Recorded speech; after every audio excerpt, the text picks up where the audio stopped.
Hey groovy people, so midweek dinner time is quite busy for me. I get back kind of at dinner time, so take this as like a what I do to make sure I eat really well, have lots of energy and eat delicious food as well during the week. This is Jack. We were house sitting him. He's a lovely labradoodle, very friendly, gives you hugs on command, or not command. So as you saw, that cookbook, Slow Cooker by Tony Okamoto, it's a lifesaver. So on Sunday night, I mixed up everything for a yam bala, which has like Cajun seasoning, beans and capsicum, tomato type things.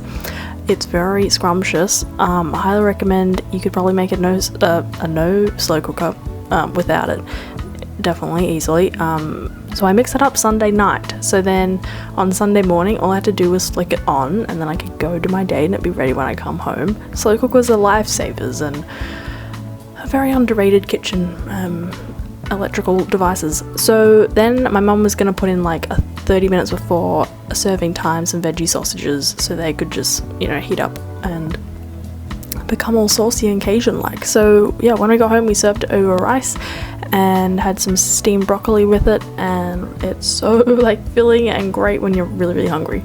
And it's great because it makes lots of leftovers. So Tuesday I had the same thing, just heated it up, and also had some peas and broccoli with it over rice again. And yeah, you're getting heaps of beans in, which is often the thing that can be hard to do, but so good for you, fill you up, make you feel fabulous. So yeah, yam bala is the way to go.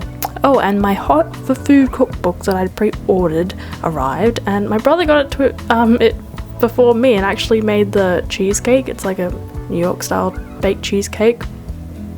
Did not disappoint, people. Cannot wait to try more things. She serves it with like a berry coulis. We just ate it before we made that part of it. So good, yes. 10 out of 10. Like the real thing. Wednesday I was making another slow cooker thing, so I looked up on Pinterest and found a African peanut buttery sweet potato type slow cooker chickpea curry thing. And I just love slow cooker things because it literally is chop up a bunch of ingredients, pop them in a pot and put it on, and then it's all, like the onion is a saute. You don't have to do the individual steps that you otherwise would if you were doing it like on the stove. It's just the best, most lovely and easy way to prepare a meal. So yeah, you were meant to add the spinach and the coriander at the end. I didn't read that because I was in my head like you whack all the ingredients in and then you turn it on, but it didn't make a difference at all. Peanut butter sweet potato, good combination. It makes it like a creamy sauce and it was fabulous. Yes. I'll link to that particular recipe in the one below, but yeah, you don't have to buy like a slow cooker cookbook. There's so many recipes on Pinterest especially, but like obviously that means translates to all over the internet. Yes, delicious, although a little hot, but good. Solid stuff. So after Wednesday, Thursday and Friday a little more at a slower, better pace. Not slower, just I'm home when I around dinner time. So I was going to make sort of an impromptu veggie full miso soup with some spring rolls on the side. So I chopped up some carrot, capsicum, spring onions, sauteed them in a little sesame oil to start off with. Also with some ginger and some garlic, both minced. And then next round of veg was red cabbage, broccoli and mushrooms. The red cabbage does make the broth like quite intensely dark purple, but it still tastes fabulous and it's not crunchy or whatever. For the broth I had some dried mushrooms and stock powder. They soaked together to do their thing for a bit. Also I cooked some rice noodles because that's what we were going to have as the noodles instead of ramen noodles. It was a lot of rice this week, you might pick that up. Yeah, we're kind of up for a change this coming week because yeah, had a lot of rice. So I also whacked in some leftover satay tofu cubes you saw there, and then the broth had like miso paste and tamari in it as well. And there's the spring rolls. Really quite delicious. Quite happy with the flavour of that broth, it's really good. Friday, and sorry, the miso broth thing is a mixture of, there's a similar recipe in my cookbook and also on the A3 lunch poster.